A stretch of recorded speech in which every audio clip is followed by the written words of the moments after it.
কয়েক আগের কথা, আমি হেঁটে হেঁটে কারওয়ান বাজার দিকে যাচ্ছিলাম। শার্ক ফোয়ারার সামনে ওখানে একটা পুলিশ বক্সের মতো আছে, বেশ কিছু পুলিশ ওখানে ওনাদের ডিউটি করেন। তো সেখানে হঠাৎ করে একজন পুলিশ আমাকে সালাম দিলেন। তো সালামটা পেয়ে আমি একটু কথা বলার সুযোগ পেলাম আর কি। তো একটা কথা অনেকদিন ধরে আমার মনের মধ্যে ছিল, বেশ কয়েকদিন ধরে। তাই মনে কি জিজ্ঞাসা করলাম যে, ভাই, আপনাদের এই পোশাকটা কে পছন্দ করেছে? তো আমি কেবল এইটুকু বলেছি, আমি বললাম না, মনে হলো ওনার মনের ভেতর থেকে ওনার অব্যক্ত, না বলা, বলতে না পারা অনেক কথা যেন হর হর করে বেরিয়ে এলো। এবং সে কথাগুলো সারমর্মটা কি, যে তারা কেউ এই নতুন পোশাকটা পছন্দ করছে না। এবং আমি যে প্রশ্নটা করেছিলাম তারও কারণ কিন্তু ছিল একটাই, এই পোশাকটা আমার কাছে একেবারেই পছন্দ হচ্ছে। এই যে শিয়ালের মতো কালারের যে পোশাকটা, এটা আমার একদমই ভালো লাগছিল না। আমরা তো একটা পুলিশের কয়েকটা পোশাক দেখে পরিচিত, অভ্যস্ত, আমাদের চোখ সয়ে গেছে। কিন্তু আমরা আগে দেখতাম একটা খাকি পোশাক, সেই খাকি পোশাক নিয়ে অনেকের আপত্তি ছিল, কারণ খাকি পোশাকটা দেখলেই আমরা ওই আপনার মানে পাকিস্তানি বাহিনী, হানাদার বাহিনীর যে পোশাক, খাকি রঙের পোশাক, সেটার কথা মনে পড়ে যায়। যাই হোক, সেই পোশাকটা 2003 কি 4 সালের দিকে ওই পোশাকটা চেঞ্জ হয়ে যায়। চেঞ্জ হয়ে এই যে নীল কালারের যে পোশাকটা দেওয়া হয়।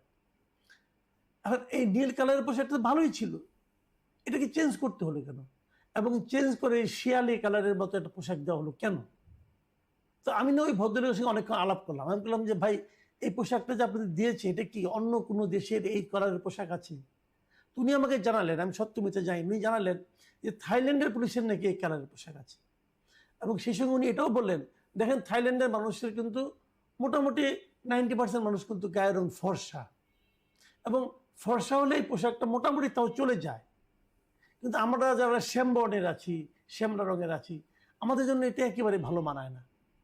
মানে তারপর আমি ইন্টেনশনালি আরও কয়েকজন পুলিশের সঙ্গে কথা বলেছি। আমি এ পর্যন্ত একজন পুলিশ কর্মকর্তা পাইনি যারা এই পোশাকটাকে পছন্দ করেছে, যারা বলেছে যে নতুন এই পোশাকটা তাদের খুব ভালো লাগছে, এই রঙটা তাদের খুব ভালো লাগছে। এখন কেন ভালো লাগছে না, এরও কিছু কারণ আছে। কিন্তু কারণগুলো এরকম, আপনি দেখবেন বিভিন্ন বাসা বাড়িতে ইদানিং নানা রকম গার্ড থাকে, মানে নিরাপত্তা প্রহরী থাকেন, এবং বিভিন্ন অফিসে এরকম কিছু নিরাপত্তা প্রহরী থাকে, তাদের অনেকেরই এই ধরনের একটা কালারের পোশাক থাকে। কাজেই অনেক সময় হয়তো তড়িঘড়ি করে তাড়াহুড়োর মধ্যে ঠিক বোঝা যায় না, পার্থক্য করা যায় না। আর পুলিশের ওই পোশাকটা তো অনেক দিন ধরে চলে আসছিল, মানুষ ওটা তো অভ্যস্ত হয়ে গেছে, এবং ওতে কোনো মন্দও তো নাই। এই পোশাকটা চেঞ্জ হলো কেন? এত বড় বাহিনী এতগুলো পোশাক চেঞ্জ হলো কেন? কারণটা কি? এই কারণটা আর কিছুই না, এটা হলো অন্তর্বর্তীকালীন সরকার যেটা ছিল, যেটা আমি যাকে মোটামুটি একটা তগলখি সরকার বলি, সেই সরকারের একটা তগলখি সিদ্ধান্ত ছিল যে পোশাক চেঞ্জ করতে হবে। এবং তখন আমরা দেখেছিলাম র্যাব, আনসার এবং পুলিশ, এই তিন